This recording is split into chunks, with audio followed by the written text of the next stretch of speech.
Hai Bunda, saya Dr. Febriani. Kali ini kita akan membahas apa itu preeklamsia.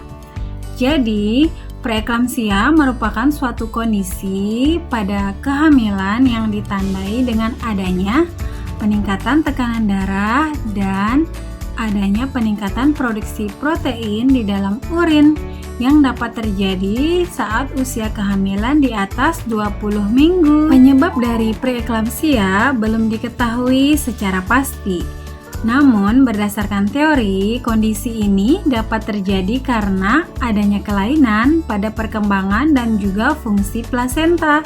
Kondisi preeklamsia dapat dideteksi saat usia kehamilan di atas 20 minggu dengan hasil pemeriksaan tekanan darah di atas 140/90 mm Hi raksa, dan setelah dilakukan pemeriksaan urin terdapat peningkatan jumlah protein di dalam urin. Namun, sebelum usia kehamilan 20 minggu, si preeklamsia sudah dapat dilakukan screening untuk mengetahui adanya faktor risiko terjadinya preeklamsia pada ibu hamil.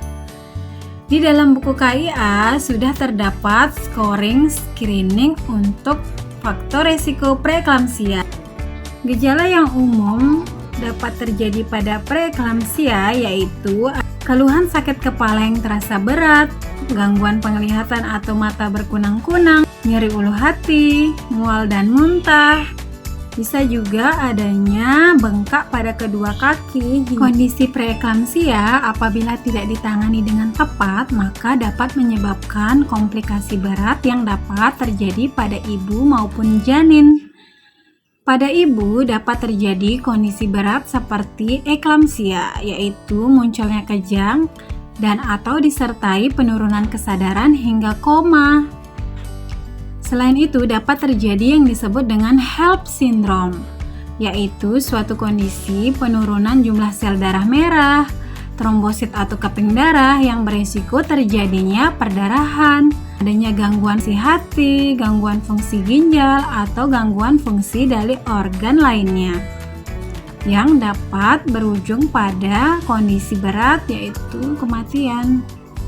Pada janin, komplikasi yang dapat terjadi yaitu perkembangan janin menjadi terhambat, berat badan lahir rendah, prematuritas, hingga dapat terjadi kematian janin di dalam rahim. Dengan begitu, Bunda disarankan untuk rutin melakukan pemeriksaan kesehatan selama kehamilan untuk mendeteksi faktor risiko terjadinya preeklamsia, atau ketika sudah terjadi bisa ditangani secara cepat dan juga tepat.